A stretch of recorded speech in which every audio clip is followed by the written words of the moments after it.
Alors, bonjour à tous. Maintenant, on va faire la fonction d'autofocus. Avec l'autofocus, ça se fait ici dans l'onglet Caméra.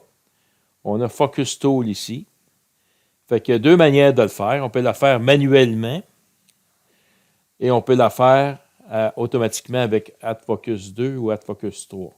Fait qu'on, je vais commencer à la faire manuellement. Ici, j'ai l'onglet Graph et les données de Half Flux Diameter et Focus V-Curve ici. Fait que ce qu'on fait, c'est qu'on prend une photo en Benning 1. Ici, je vais prendre une photo de, mettons, je prends 2 secondes en Benning 1. Ici, je vais mettre 2 secondes de temps d'exposition. Je commence à cliquer sur le bouton ici, Take Photo. Et je ne mettrai pas de délai. Je vais mettre un délai de 0. Et je vais mettre en Benning 1. Je vais m'assurer que je suis à pleine résolution.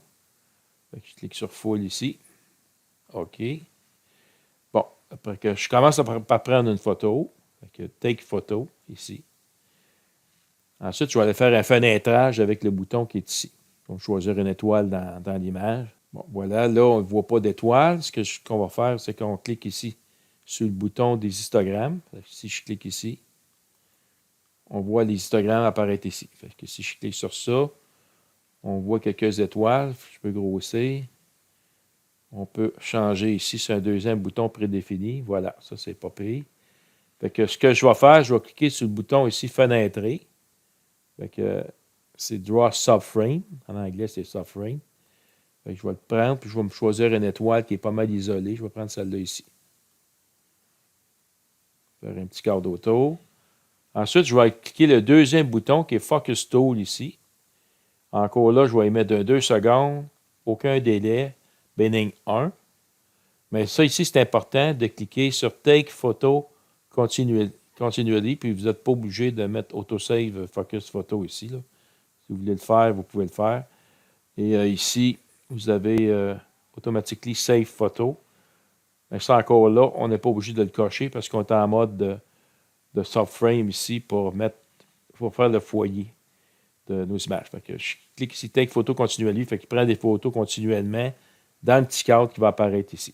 Fait que je clique le bouton ici Take Photo. Fait qu'on va voir rien qu'une petite fenêtre avec une étoile dedans. Et là, on va aller avec le focus ici. Fait que lui, il va prendre des images continuellement. On le voit ici, qu'il prend des images continuellement. Et je vais aller ici dans l'onglet Focuseur. Et là, si vous avez un focuseur électrique ou idéalement avec un encodeur, vous pouvez ici le brancher. Fait que moi, il est branché ici, il est marqué Ready. Là, actuellement, la position, c'est 692 pas. C'est la position du pas. Lui, il a 1833 pas. Il y a un dégagement maximum de à peu près un demi-pouce là, ou 12,7 mm. Ça, c'est le dégagement maximum du tube entre le zéro position quand il est complètement fermé et puis le maximum quand il est sorti. Il y a 12,7 mm. C'est un GMF, James Mobile, NGFS. Ça, c'est la marque de focuseur avec un Smart Focus. Fait qu'ici, on voit le graphique. Ce que je vais faire, c'est que je vais simplement mettre un petit incrément. Ici, dans le montant des incréments, je peux y aller à 1 pixel, je peux y aller par 10 pixels. Fait que je vais commencer à mettre 10 ici. Puis j'ai le bouton In ou Out. Ça veut dire qu'il descend si je fais In ou il ressort si je fais Out. Fait que je vais voir ici le maximum pixel value history. Fait qu'ici, on a 4553, 5260. Ça, c'est l'enregistrement des valeurs de l'étoile, les valeurs maximum de l'étoile. Fait que le but, c'est d'aller chercher le maximum le maximum de flux de l'étoile. Puis en même temps, indirectement, mais ça ici, le half flux diameter, ça, on mesure la cloche à mi-chemin. Et ça va nous permettre de voir, plus elle est petite, mieux ça va être. Plus le foyer est parfait. Moi, je me sers surtout ici de la valeur maximum. Fait que ici, je note 5061. Il devrait être pas mal au maximum. Mais on va quand même noter là, les plus hautes valeurs qu'on peut voir. Fait que le truc, c'est d'y aller ici avec le in ou le out. Donc, on commence avec le, mettons, je prends le out, là ici 192. Fait qu'il devrait ajouter 10 pas à 192. Fait qu'on devrait arriver pas moins de 700 ici. Fait qu'on a 712. Fait qu'on va voir ici la valeur. On avait autour de 5800. Si on voit que ça augmente, ça veut dire qu'on ne va pas dans la bonne direction. Fait que je continue. Le out, fait qu'on va être à 722 à peu près. 732. OK, fait que, il ajoute 18 pas ici à peu près. Là. Fait qu'on voit ici, ça augmente. Et ici, la valeur maximum, elle diminue. Fait qu'on ne s'en va pas dans la bonne direction. On voit le graphique qui descend ici. Fait qu'on va aller faire dans l'autre direction. On va aller faire le in. Fait qu'on devrait regagner ici de la valeur maximum. Puis on voit ici que le half-lock diameter il a augmenté. Fait qu'on on va continuer dans le in. Il faut laisser quand même quelques lectures à la turbulence de se placer. Fait qu'on continue. Fait qu'on continue dans le in. Là, on est revenu ici à la valeur qu'on avait au départ, fait qu'autour de 4040. Ça peut aller jusqu'à 5000. On a 5408, ça c'est très bon. Puis on voit ici les pixels, ici, quand l'étoile est au focus, on voit comme une espèce de carré dans le centre. Ça fait comme si tous les pixels étaient blancs. Fait qu'on continue pareil. Fait qu'on fait un demi, puis on va regarder si on améliore ou on empire. Fait que on avait 5800, on avait 7000 tantôt. Fait que là, on a 3349. On voit que ça change ici dans la luminosité. Je continue quand même pour vous montrer qu'est-ce que ça donne. Fait que si on voit que ça augmente ici aussi, comme là, ça vient d'augmenter, puis on voit que ça baisse, fait qu'on est rendu ici avec une valeur de 1578, 1600, alors qu'on avait 5000 tantôt. Fait que je clique encore sur Out. Fait que j'avais ici une valeur de tantôt de. Là, on voit que ça diminue. Fait que on va voir si ça va augmenter. On est revenu pas mal à la ligne ici, qui était pas mal notre meilleur out encore. On a 2832. On continue. Là, on voit que les pixels sont un peu flous ici. Mais on s'approche. Ah, puis on vient d'atteindre 10 580. On voit notre petit carré à l'intérieur de nos pixels ici. Puis on voit les petites étoiles en arrière-plan. C'est comme des petits points. Fait que 8420, on a vraiment atteint 1.5 qu'on avait ici de half flux diameter. On voit comme une V-curve ici. Fait que 8805. Fait que ça, c'est pas mal notre meilleur focus. On voit des petites étoiles qui apparaissent autour. Fait que ça, c'est la manière de faire le focus manuel. Fait que quand on a fini, on peut arrêter ici. On va prendre une image. Fait que je vais dans la caméra. Je fais Abort. Là, je suis dans Focus Tool. Fait que je vais cliquer dans Take Photo. Puis là, je vais y mettre un 10 secondes. Puis là, il faut s'assurer ici, on était en subframe tantôt, de mettre la grandeur de la caméra, du capteur de la caméra. Fait qu'on clique sur Size.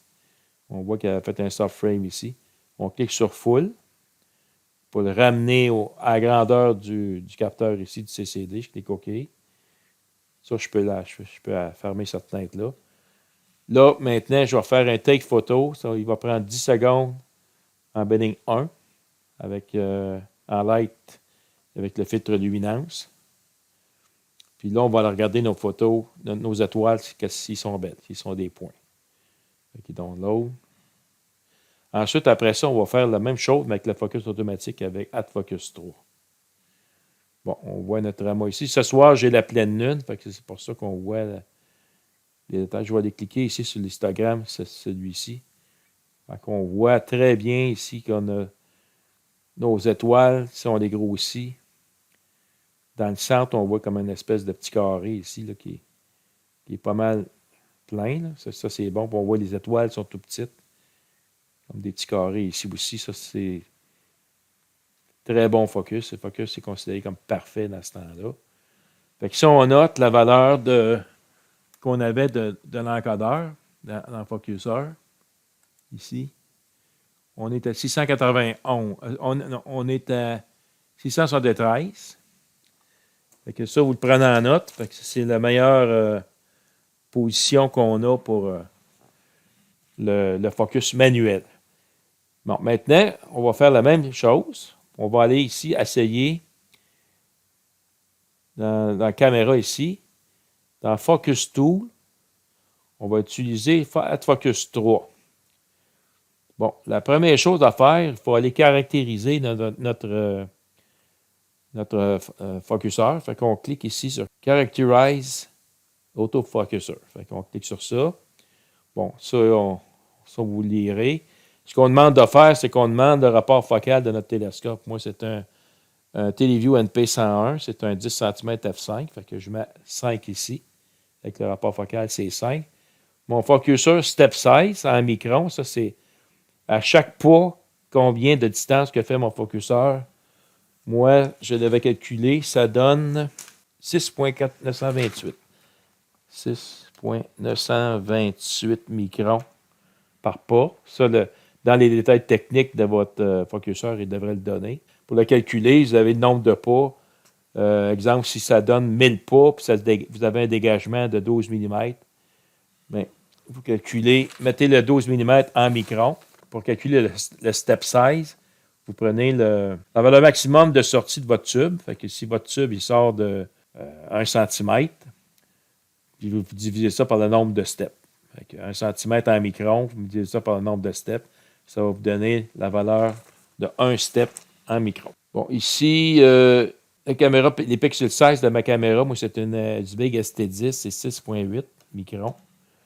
Là, après ça, une fois que vous avez mis ces informations-là ici, vous cliquez sur Estimate Using Above Value. Vous faites juste cliquer sur ça. Lui, il met des valeurs ici. Ensuite, on clique Save. Puis si on n'a pas touché à notre focuseur, si on a notre télescope dans un observatoire, on a simplement à procéder à la suite de l'autofocus. Fait qu'ici, le step size, il a mis 1. Donc on peut mettre peut-être un peu plus. On peut mettre à 18 ici. Ça va aller plus vite. Ensuite, ici, c'est la valeur de notre focuseur. Fait que, on avait dit tantôt qu'on partait avec la valeur 673. C'est ce qu'on avait tantôt. Moi, j'ai mis un temps d'exposition de 2 secondes. On pourrait commencer à 1 seconde. Lui, il va le changer de toute façon. Quand il va mesurer les valeurs HFD, Half Flux Diameter, pour une des étoiles brillantes de l'image, il va les capturer automatiquement. Fait qu'on met ça, on prend ça avec le filtre luminance, on met ça en binning 1. Fait que là, je prends une photo. Fait que je fais Take Sample Photo. On clique sur ça, lui, il prend une photo. On le voit ici, là, que dans l'onglet caméra, qu'il prend une photo. Il va l'afficher dans l'écran ici. Voilà. Fait qu'on voit ici, si on peut grossir, qu'on a des images de notre objet céleste qui est ici. Bon, on pourra toujours déplacer par les 4 flèches ici la position de notre cible, mais là, elle est centrée, fait qu'on n'a pas besoin de la déplacer. Maintenant, on peut faire un AutoSet Focus Soft Frame. Fait que lui, automatiquement, il va aller faire un soft frame automatique dans l'image, puis il va prendre l'étoile la plus brillante dans ça. L'image étant plus petite, fait que ça va être plus vite pour faire l'autofocus. Fait qu'on va le cliquer. Fait que là, qu'est-ce qu'il fait, lui? C'est qu'il devrait aller chercher une image. Voilà, il a pris cette image-là, avec notamment au centre. Maintenant, tout ce qu'on a à faire, c'est on clique sur Autofocus ici. Lui, ce qu'il va faire, c'est qu'il va mesurer le half flux diameter de l'étoile la plus brillante. Fait qu'il l'a trouvé ici. Brightest Star en pixels, il y a 1669 qu'il a déterminé. Fait qu'ici, il a mesuré ici la position du focuseur. Ça prend un focuseur avec un encodeur pour faire l'autofocus. Puis là, il cherche pour le meilleur focus. Fait qu'on voit ici qu'il va faire 3 photos par étape. Puis ici, il va les mettre à la position qui va remarquer la plus grande brillance de l'étoile. Donc, on a tantôt, c'est la valeur maximum qu'on cherchait. Lui, il fait la même chose. Puis, il va le mettre sous forme graphique. Comme ici, là, il a trouvé ici. Plus c'est haut, plus que c'est la valeur elle est haute. On a 5926 ici. Donc, on voit ici qu'il continue à déplacer. Là, ici, il a trouvé la valeur maximum à 678 qu'on voit à l'écran. Là, ça descendait à 706. Fait que lui, ce qu'il fait, on voit l'image dans le centre qui est comme défocusée. Donc, on voit flou. Fait que lui, il va déterminer la meilleure position où ce que la valeur du pixel est au maximum. Fait qu'il vient de le faire. Automatiquement, lui, il va mettre le curseur là où il a déterminé la meilleure position. Fait que, ici, il a trouvé Best Full Width et NF maximum à 1.1 pixel. Puis automatiquement, il va ajuster la position de l'encodeur. Et ici, vous voyez, il l'a mis à 679. Tantôt, on avait 673 en manuel. Fait que c'est très bon. Puis il a marqué ici Add Focus 3 Success. Fait que si jamais ça ne fonctionne pas, mais il faut faire des tests. Comme il faut jouer ici à la valeur du step size, il faut s'assurer qu'on rentre parfaitement les données dans Characterize Autofocus. Puis ça ici, c'est l'information sous forme de log qu'il met. Fait qu'encore là, si on veut vérifier, on ferme la fenêtre d'autofocus et on refait une photo ordinaire ici à... Hop, je vais l'arrêter celle-là parce que c'est en focus tool. Take photo. Ici, j'ai 10 secondes. Bidding 1. Fait que je prends une photo ici. Toujours important d'aller voir, de prendre une photo une fois qu'on a fait un focus manuel ou un autofocus pour s'assurer que tout est beau. Fait que là, il vient de prendre la photo. Je vais grossir l'image. Si je regarde, les étoiles sont superbes.